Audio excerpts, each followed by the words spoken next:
Just months after New York survived the deadly flu, the city was brought to a standstill by something far stranger, and no one understood how snow could do what sickness couldn't.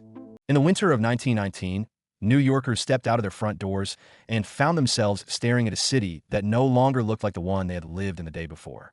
Streets that had been loud, crowded, and restless were suddenly silent, buried under mountains of snow that rose higher than the windows of the streetcars.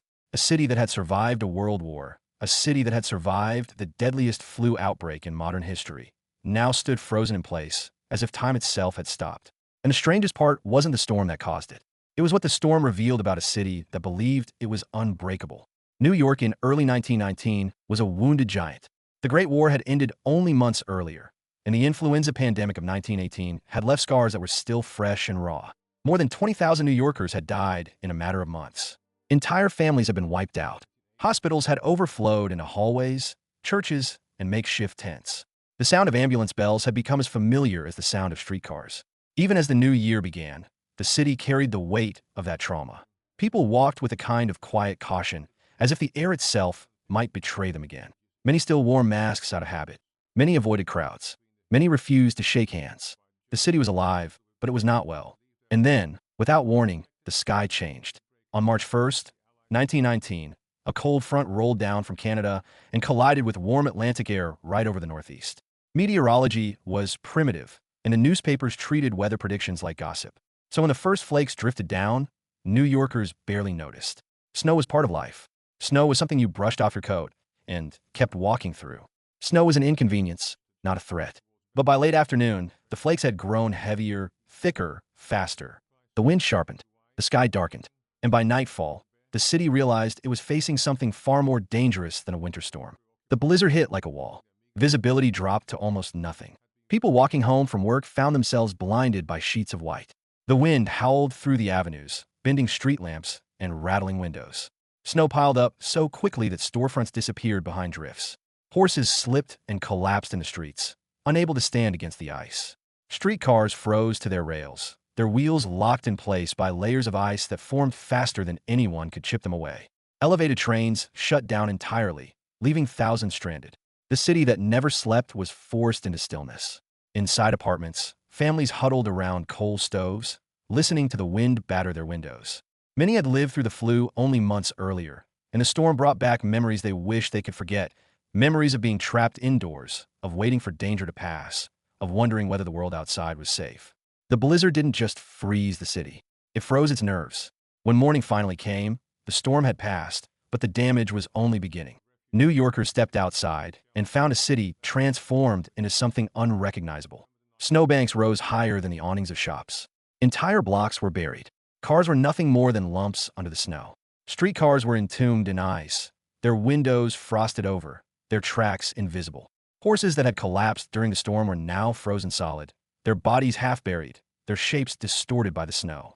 It looked less like a city and more like the aftermath of some ancient catastrophe. People wandered the streets in disbelief. Some climbed the snowbanks just to get a better view of the devastation. Children turned the drifts into slides, laughing as they slid down Broadway. Adults, however, felt something different, a quiet dread. The flu pandemic had taught them how quickly normal life could collapse. And now, staring at a city buried under tons of snow, they felt that same vulnerability creeping back in. Panic buying began almost immediately.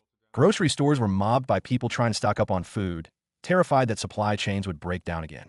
Pharmacies were overwhelmed by customers desperate to refill prescriptions before the roads became impassable. Coal dealers were besieged by residents afraid they would run out of heat.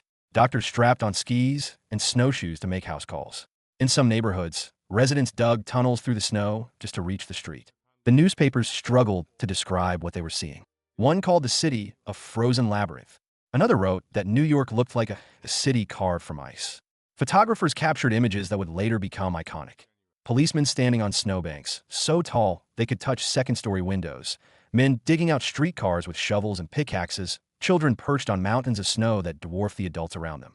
The images looked surreal, almost theatrical, as if the city had been transported to another world. Cleanup crews worked day and night, but the snow was relentless. It was too deep, too heavy, too frozen. Steam shovels were brought in, but even they struggled. Workers used dynamite in some areas to break apart the ice. It took days just to clear the major avenues. Side streets took weeks. Some neighborhoods didn't fully thaw until April. And all the while, the city moved slowly, cautiously, as if afraid that any sudden motion might cause the fragile order to collapse again. But beneath the physical struggle, there was a deeper, quieter battle happening, a psychological one. The blizzard had exposed something New Yorkers didn't want to admit. It showed them how fragile their city really was, how thin the line was between order and chaos, how quickly the world could change with just a shift in the wind. The flu had already taught them that nature could humble even the greatest city on earth. The blizzard drove that lesson home. People talked about the storm for months, not just because of the snow, but because of what the snow represented. It was a reminder that the city was not invincible. That progress did not guarantee safety. That modernity did not mean control. The storm had peeled back the illusion of invulnerability and revealed the truth beneath it. That New York was powerful, but not all-powerful. Strong, but not unbreakable. Alive, but not immune. And as the snow finally melted and the city returned to its restless rhythm, the memory of that winter lingered. People remembered the silence, the stillness, the way the city looked when it was stripped of motion and noise. They remembered how small they felt standing in front of snowbanks that reached the second story of buildings. They remembered the fear that the world might not return to normal. And they remembered the question that had echoed through the city in those frozen days. How could a city that survived the 1918 flu be undone by a snowstorm? The answer, they eventually realized, was simple. The storm didn't break New York. It revealed it. It showed the cracks that had been there all along. It reminded the city that nature, not man, still held the final word. And for a city trying desperately to forget the year before, that was the coldest truth of all.